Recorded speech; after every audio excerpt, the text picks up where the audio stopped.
Good morning. Good morning. Today we'll start looking at a new topic.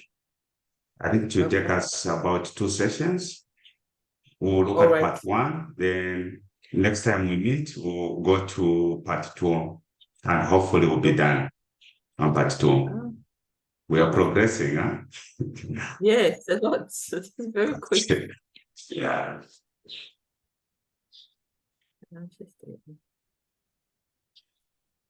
So look at the financial statements, the main elements of financial statements. I know you know the balance sheet, you know the income statement, and the like. Those are the things I'll be looking at. But they're all guided by a standard called IS1 presentation of financial statements. Mhm. So, what is the objective and overall purpose of financial reporting? Did you say IAS1? IS1, No. IS1. Do they pronounce that Okay. IS1? Yeah. IAS or Yes, IS? which is the International Accounting Standard number one. Standard one. Oh, yeah. Mhm. Right. Okay. So what this particular standard does, it basically prescribes how financial statements are supposed to be presented. With the entity's financial statements of previous periods and with the financial statement of other entities.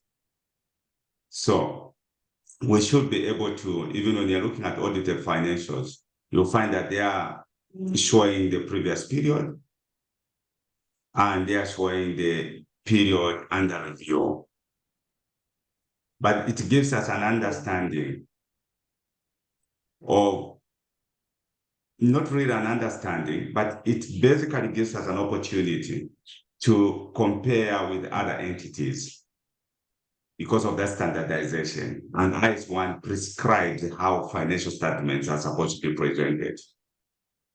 So it sets out overall requirements for the presentation of financial statements, guidelines for their structure, and minimum requirements for their content. So what is the purpose of financial statement or statements? Is provide users with information about the financial position, financial performance, and cash flow of an entity. So we know that you have the income statement. The income statement, really what it does to you, Zara, it just shows how the company is performing, basically on financial performance. This is why you derive profitability ratios. They are derived from the income statement.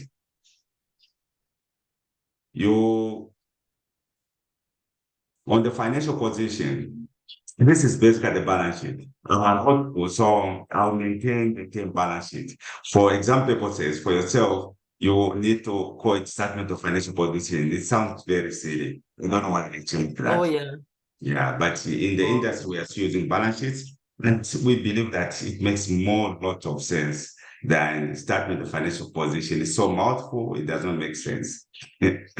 But literally, what it does, it shows the financial position of the company because the balance sheet shows you the assets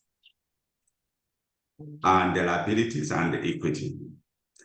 At any given time, you need to understand that the assets are things that you're able to see and touch. Equity and liabilities are like the ears, things that you hear. You just hear, you're able to see that Zara has a vehicle. But the question is, how was it funded?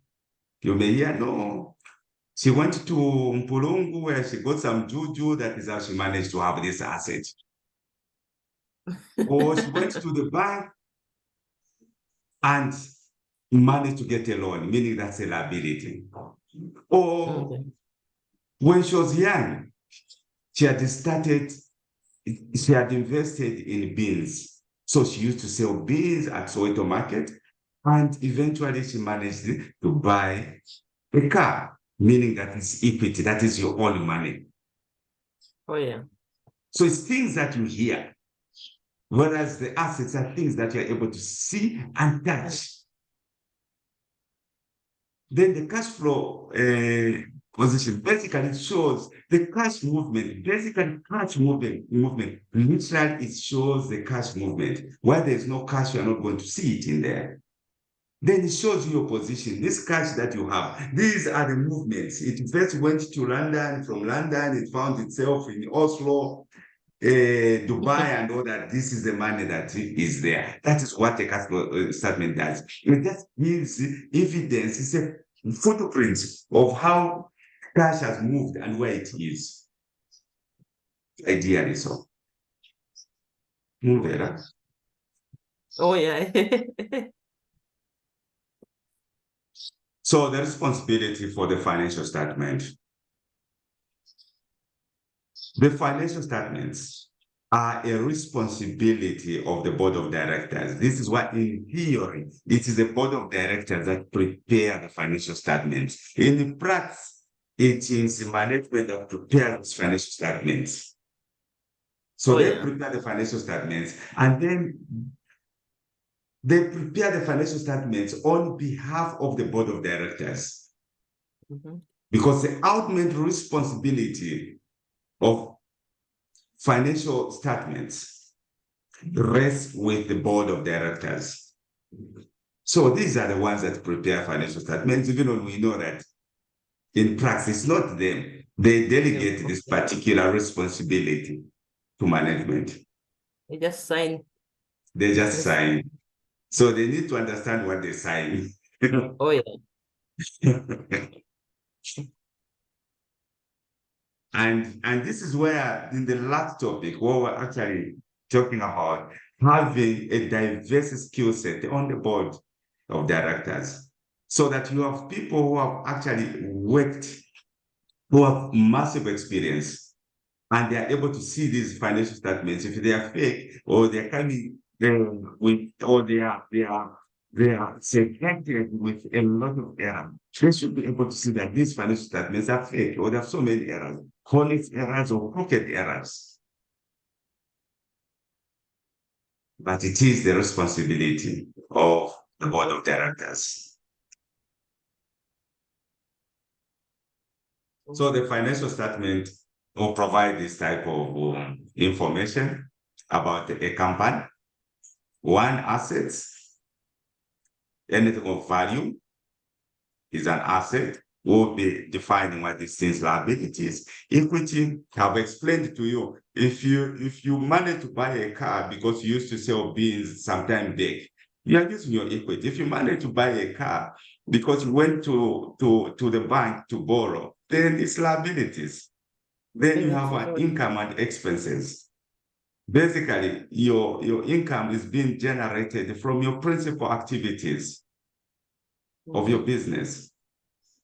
And as you generate those incomes, fortunately or unfortunately or sadly, you are also not going to avoid expenses. And this is where the matching concept comes in, or accruals concept, which states that expenses, the revenue earned must be matched against the expenses incurred in earning them. So there are all these things. Then you have your changes in equity. This is how your movement is moving, the movement of your equity. Of your own money, you have your capital or retained earnings there, you have your profits for the year, adding or reducing, you have your dividends coming in, then you have all these changes in equity, which we'll be explaining later on. And then you have a cash flow statement. The cash flow statement, it basically looks at three activities of the business in any case. That's what it does. There's nothing much about the cash flow statement. It's the operating activities. Your principal activities as a company. In this case, you are in real estate. Those office spaces you are selling, those office spaces you're actually daily renting to people who just want to have a briefcase office or a temporary mobile office just for a day. So those operating activities, those are operating activities. You are going to get the cash from operating activities, but it might not be enough. This is where first you have that operating cash with the assumption with the assumption that you are actually going to manage, cover your assets, your expenses, which is your capital expenses. So your capital expenses, in this case, it will be a question of you may be buying more properties in London or in Afghanistan. You can even invest there if you wanted. In Afghanistan, you buy properties there. Will someone So- put memory joining? Oh, it should be told that it's 12. Okay. So you have your capex, your capital investments, and it might not be enough. You need financing. That's why I have meeting activities. You go for a loan and all these other things. Memory. Good morning. Sorry, I was Good trying to morning. see if the link works. I didn't know there's a class but you're already starting at going on. 12. You're starting at 12. Okay, no Yeah. problem, sir. Sorry. Yeah, sure. Okay. Thank you. No, it's okay. Bye. So that is on cash flows. So you have three components: operating activities. This is a cash that is being generated from your business. Your investing activities. This is where now a component, because after you've made those cash, that cash that you have generated, you would want to invest. So that's the component that will come in. It might not be enough. You will go to financing activities. This is where you talk about things that you're repaying, if it's loans, if it's basically you're procuring with more loans, it will come under financing activities, or you're actually floating more equity shares on a stock exchange or any other that will come down there or on the secondary market. You get it? Mm-hmm. Yes. So this is basically a complete set of financial statements. We have the sourcing. First, you have that thing that you're calling a statement of financial position, as you call it, balance sheet. You have the income statement of comprehensive income for the period, very mouthful. That is for exam purposes. Then you have your sourcing, which is statement of changes in equity. Then you have your cash flow a statement of cash flows. I will call it cash flow. Then you have notes comprising a summary of significant accounting policies and other explanatory information. Next time we meet, we'll definitely just download maybe one of the financial statements for these big companies and look at it and just analyze it. Yeah. Okay. So that's exactly where you are here. It's very practical. Yeah.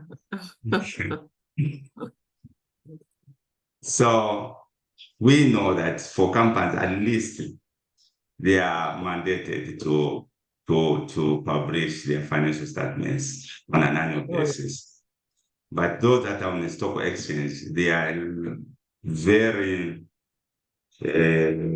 strict rules there. Most of them are supposed to produce every quarter.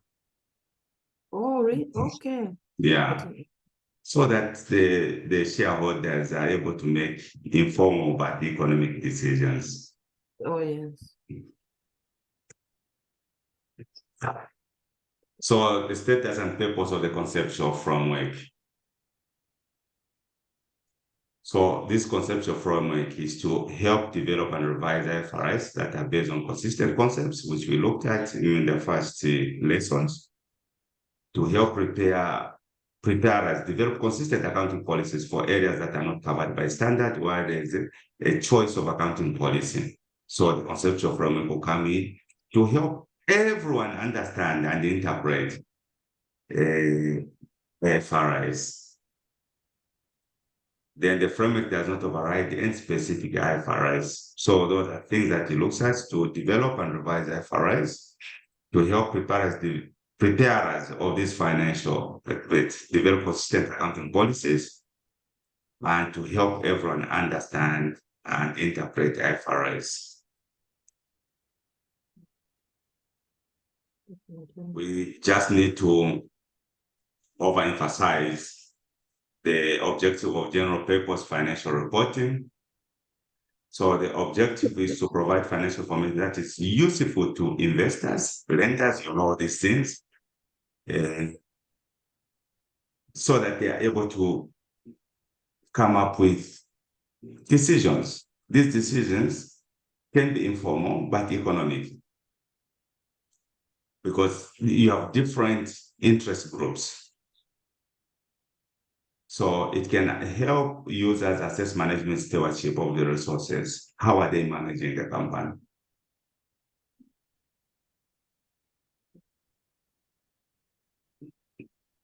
So we have first the fundamental characteristics of good information. There are only two: relevance and faithful. So the information is supposed to be relevant.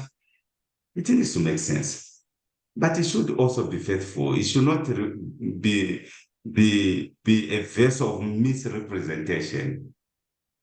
So it should be faithful and relevant. Those are the two fundamental characteristics of good information.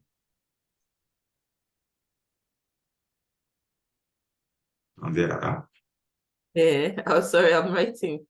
Relevant and faithful. Okay. So there are only two. It should be relevant. It should be faithful.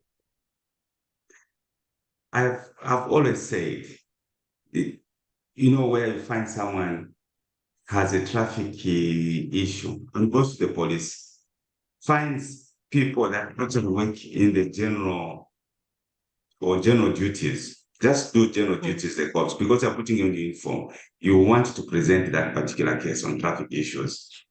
It's not relevant to them. Oh, yeah. So financial information must be relevant, because what is not relevant, it will be difficult to come up with a decision. It's basically not impossible to come up with a decision. You might come up with the wrong decision because the information you have is irrelevant. Oh, yes. Those days when we used to grow up, when we were quite young, so you'd say something and this person says, meaning it's irrelevant. It does not concern me, and I'm not going to make a decision based on irrelevant information. Yeah. But the most important thing is that they should be honest in that information. It must be faithful. It shouldn't have room for misrepresentation.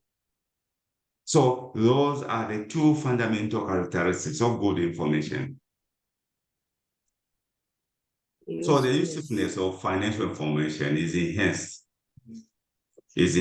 First, we have those two fundamental characteristics, but how is it enhanced? First, we understand that it should be relevant, it should be faithful.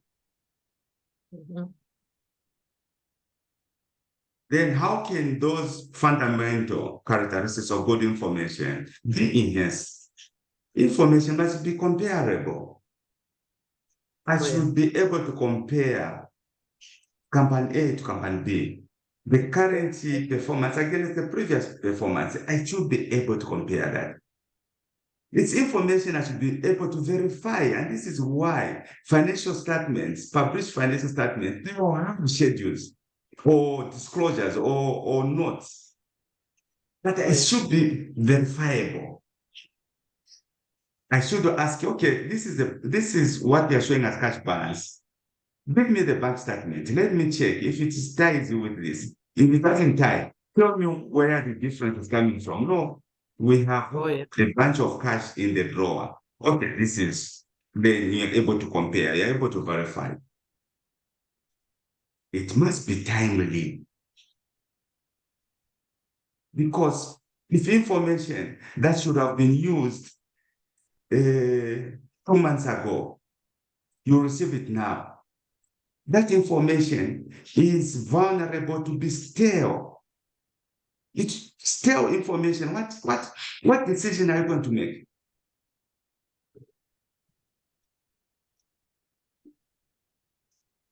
Someone tells you after 4 years that no, your great-grandfather died 4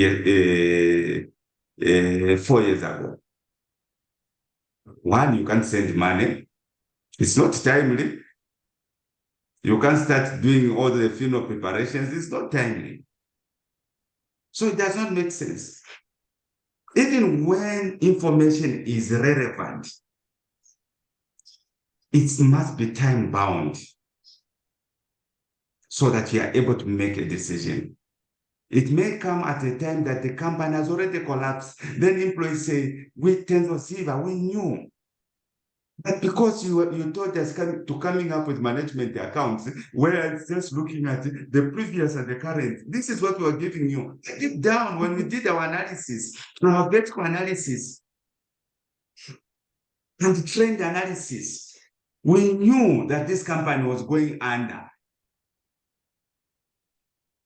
You see, yes, it was relevant, but it's not time. The company has already gone under. Oh, yeah. It's under liquidation. You get me? Yeah. In any case, information must not be a jargon. It must be understandable. It shouldn't be like in Zambia, you have if someone was a minister by the name of Dr. Mpombo, George Mpombo. When you're communicating with him, you need to have a dictionary. What the heck is that? And he knows for sure that he's giving you those big words. So as you communicate, you should be opening, oh, okay. You check, he says this, you check, then you communicate. Yeah, communicating is understandable, but very simple. Yeah. Come with big words. So even financial statements must be the financial information must be understandable, even to non-finance people, because people who are investing in these organizations are not only those that are financially savvy experts, no. Oh, yeah. You have different types of people who actually invest in these companies, who buy 1, 2, 3, 4 shares. Therefore, the financial information must be highly understandable for all. It's a language that we all need to understand. Don't use those big words, them pombo words, don't.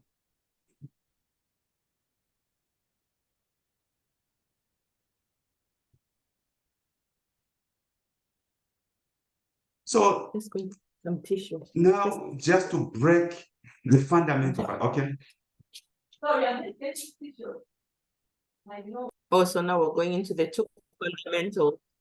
Yes, we are now going slightly deeper into the 2 fundamental characteristics of good information. Remember, we looked at the relevance and the faithfulness. Yeah. I did explain in any case what this relevance is, meaning it has predictable value, complementary value, or both. You are able to predict. Materiality is an entity-specific aspect of relevance. This information must be material, must have substance.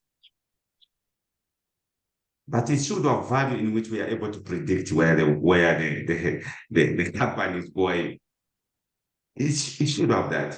It should also have the value to confirm where we are. That where we are, things are not okay with this particular business.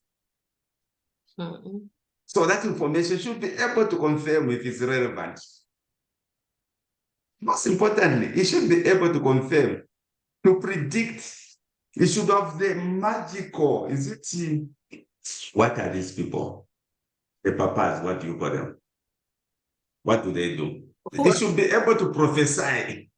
It should have the value, information should have the value to prophesy where the company will be in the next few years to come. So that if you have to start looking for greener pastures, to start looking for greener pastures. It is interesting, in 2008, during the global crunch, most of those companies, like Enron and the like, most of those companies, interestingly, the finance people left the company before everybody else decided to start quitting. Oh, because why? Because the information they were accessing had predictable value and also confirmatory value. They were able to confirm that things are not okay. As much as we are massaging these things, this company is not fine. Oh, yeah. But where we are going, again, things are not okay. This is also the value that citizens must be able to have where you are in the UK. As you vote there, citizens must be able to have the information they gather about their country, about their economy, about the politician, should have confirmatory value. It should be able, that information you gather for your country, it should be able to help you confirm the position where the country is economically and otherwise. Right. But it should also help you to predict where your economy will be in the next few years, so that you are able to come up with a decision of who to vote for, whether you go for Johnson or you go for the gentleman that you say. The rich. So that is the value that citizens, as well in every country, must have: predictive and confirmatory. But not just the I don't know how to say it. They're like that because the wind is going this side, will go there. There should be value in information. That is how information becomes relevant. Oh, yeah. You get me? So that's what relevance basically means. So if you have to pick anything from here, one is that it should have predictive value and confirmatory value. You should know where the company is today because of the information we are using. If you are a shareholder, it should be able to help you to predict, so that you see whether it's the best time to divest, to sell your shares, or to buy more shares. Is it clear? Yes, it is.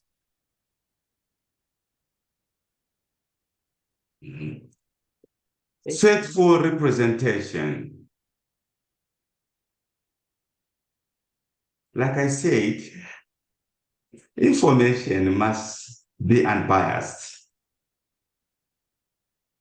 Information must reflect the truth or reality on the ground.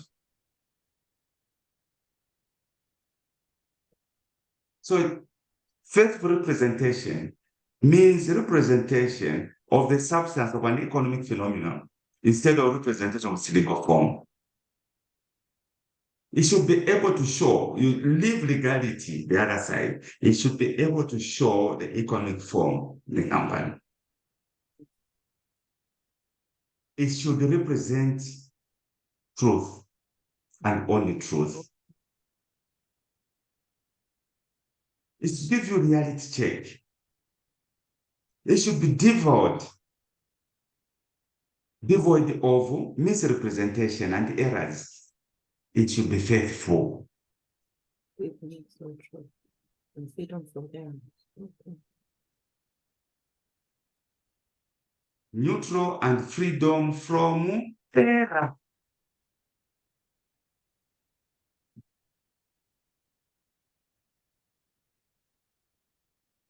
Now, on enhancing characteristics, we have looked at the fundamental characteristics, which is faithfulness and relevance, and we have broken it down, at least on the relevance. We know we are looking at it should have a predictive value, confirmatory value, or both. Then we have looked at faithfulness as well. That should be free from error. It should be devoid of any misrepresentations. It should represent the truth. Now, on enhancing characteristics, which we have looked at, but maybe we should look at them stage by stage and see what they mean. We did actually look at comparability, where we are able to compare the current financial period against the previous or prior, as you call them. We are able to compare across industries. We should be able to do that. So that's what really it looks at. So comparability, it includes consistency as well. You cannot change. After 1 year, you start even changing the policies, you change.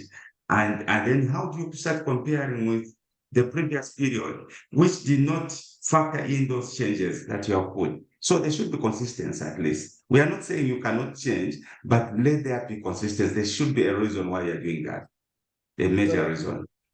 Maybe it's dictated by legislation, by new standards, but there should be a reason why you're changing. So consistency is actually very, very key. Oh, yeah. Timeliness. I did actually explain on timeliness. It's available to decision makers in time to be capable of influencing their decisions. Information must not be stale. That it has passed its time. It shouldn't be like that. You should always look at information in the similar way when you go for shopping. You go into this mall, you're actually buying milk, you're buying all these cereals and the like. There's an expiry date. That's how information is as well. If it comes after past this expiry date, it is irrelevant. You can't use it. Oh, yeah. Time bad, as lawyers call it. Verifiability. You should be able to verify. I did actually mention, should be able to check on the bank statements and all these other things. That the data that is actually sitting on your balance sheet, on your income statement, must all be verified. Okay. You get it? Yeah. I did mention about Mr. Mpombo here, so you should be able to, when you ask about these questions, just think of Mr. Mpombo. And that's the best way. Let me tell you, this is how I manage to keep things. I first learned the art of mind mapping and memory taking. Mind mapping, where I develop one idea, then I use that idea to start developing other ideas. As we move on, you'll be learning all these things. Okay. Where we say, for example, I say faithfulness. Yes. So you have that. What is faithfulness? So I first think of a Christian. So what are the characteristics of a good Christian? Is that it should not lie. So information meaning, because I've used that, I'm now mapping and I continue mapping. But I then use memory pegging, where I use objects, I use individuals, prominent individuals. So I know that if there's a question on the characteristics of good information, the first thing that comes into my mind, it will not be understandability, it will be first Mr. Mpombo. Then what does Mr. Mpombo do? So Mr. Mpombo, he uses bombastic, those the words we used to call them bombastic words, big words, dictionary words that are never used in the day-to-day life of in the streets. So I said, imagine information comes in that way. It will be difficult to understand. So then the moment I say it will be difficult to understand, then I remember that it's understandability. Then I put understandability because I've gotten it. So I use these objects, characters, prominent people to just help me retain. They call it memory pegging. So I'm pegging using characters and objects. Ah. Okay. You get it? You research on it. Okay. Yeah, memory pegging. There must be even some small courses in there, short courses. I'm sure my daughter does that. She's like these mind map. Yeah, she likes that. Because I think even with her studies, she uses a lot of mind maps. So if even the way I lecture, if you have observed, I use memory pegging. I use characters, individuals, objects, and all these things, religion, because these are things that you will not forget. Oh, yeah. Yeah, so understandability, we won't forget Mr. Mpombo.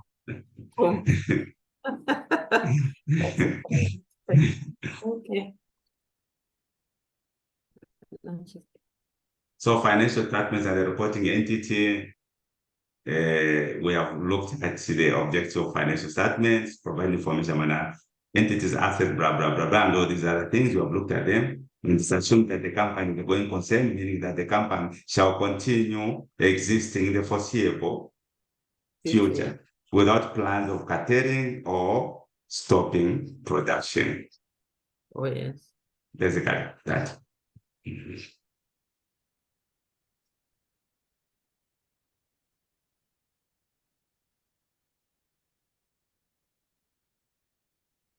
or you have the reporting entity. This is basically like your company that chooses to prepare financial statements. It might not be a legal entity. Could be a portion of an entity or comprise more than one entity, but it's a reporting entity. Financial statements. You know what financial statements are. You have consolidated financial statements and consolidated financial statements, combined financial statements, their respective meanings down there. So you know the elements that are in financial statements. We have talked about if it's financial or if it's balance sheets, you know, you have assets, you have liabilities and equity. The income statement, you're going to have income and expenses, because an income statement is basically a list of income and expenses. So you have all these other things there.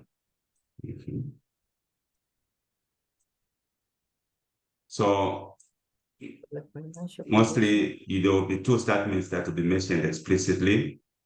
One is the financial position. Like I said, I'm an old school, so I'm used to balance sheet. The statement of financial performance here, which is basically the comprehensive income statement. Yeah, the rest are other statements and notes.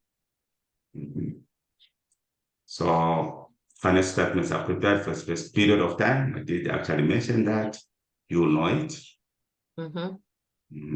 So consolidated financial statements are more likely to provide useful information to users of financial statements than unconsolidated financial statements. We'll be looking at consolidation as we move on. And those will be now topics where you need to master the art, and we are going to master the art. Yeah. So the main focus of this section. Hello? Hello? Yes. Hi. Yeah, there was someone who's trying to call, so my internet is not that good. Okay. So the main focus of this section is on the definitions of assets, liabilities, and equity, as well as income and expenses. So we'll look at those. Okay. So an asset, we know it's just something that is of value. That is what an asset is.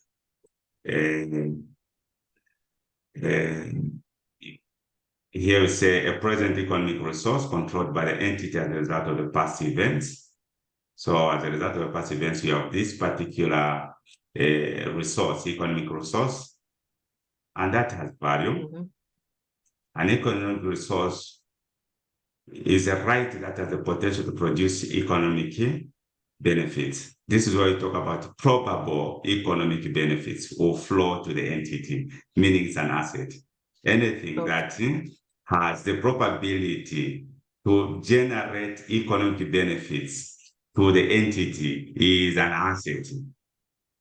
Why are they using the term probable? There are things that you think is an asset, you buy it and you find that there's nothing real there. They are not able to generate economic benefits.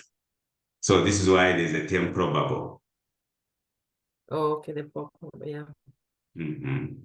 So basically the potential to produce economic benefits. That is what an asset is.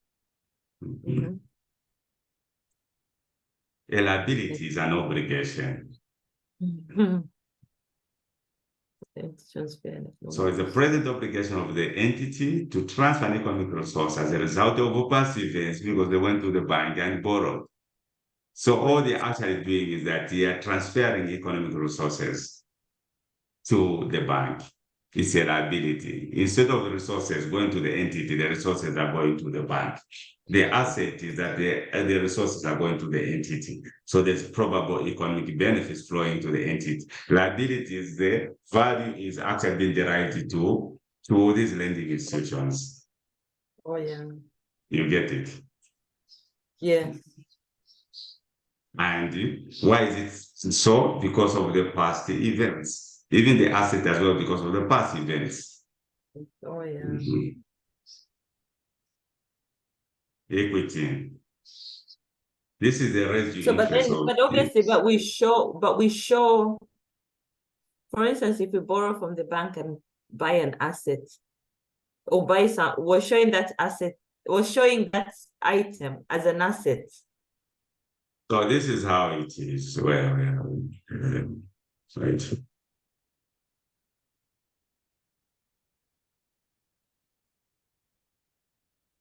So, sorry.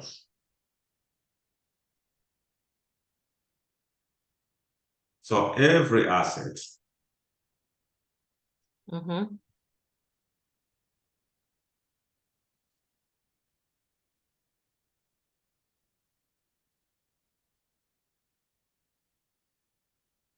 must be financed by what? It's either equity,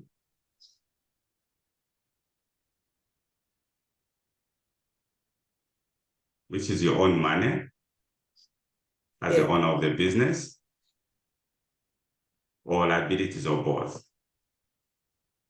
Oh, yeah.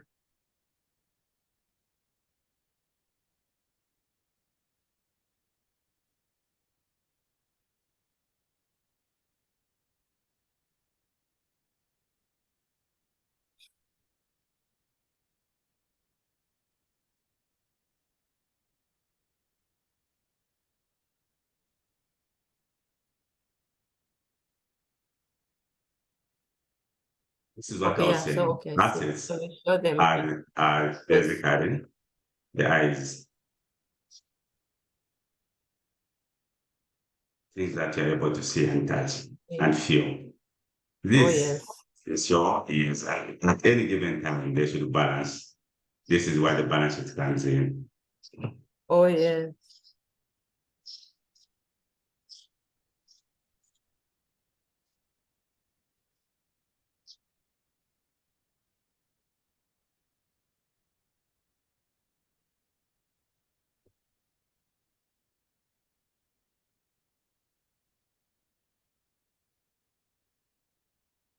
So equity, the residual interest in the assets of the entity after deducting all its liabilities. So after you have deducted, you look at the assets. So you look at, you have a house, you have vehicles, and it's worth £200,000. The liabilities that you have are £50,000. So it will be 200 minus £50,000. The difference is what is going to be regarded as equity.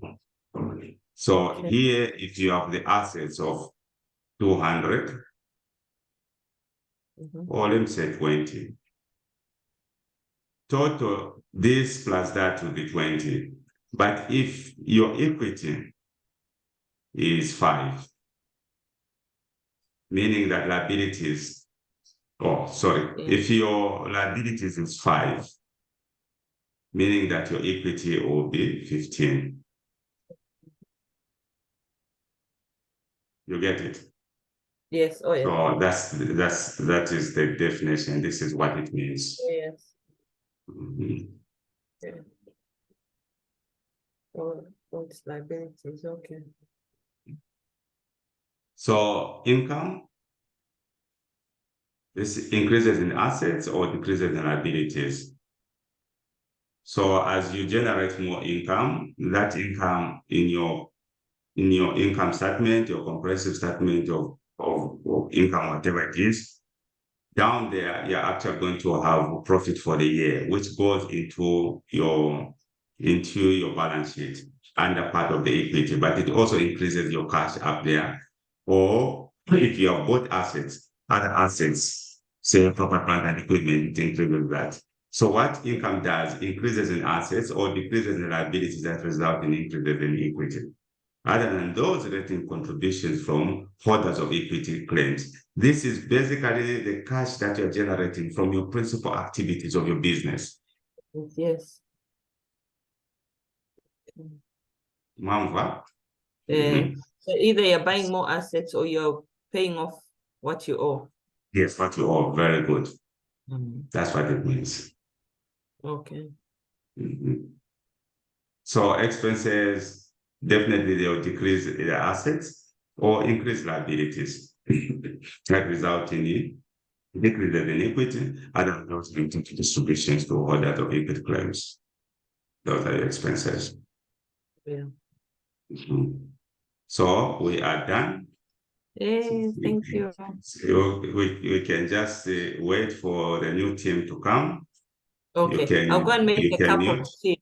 Yeah. I'll mute. I also just mute here. I take a walk a bit. Are they going to, is everyone going to be on video, or do we turn off our videos? How do you? No, it should be a matter of what choice. It's better I'm able to see one or two people on video, because I'll start feeling like I'm talking to myself. Okay. Mm. All right.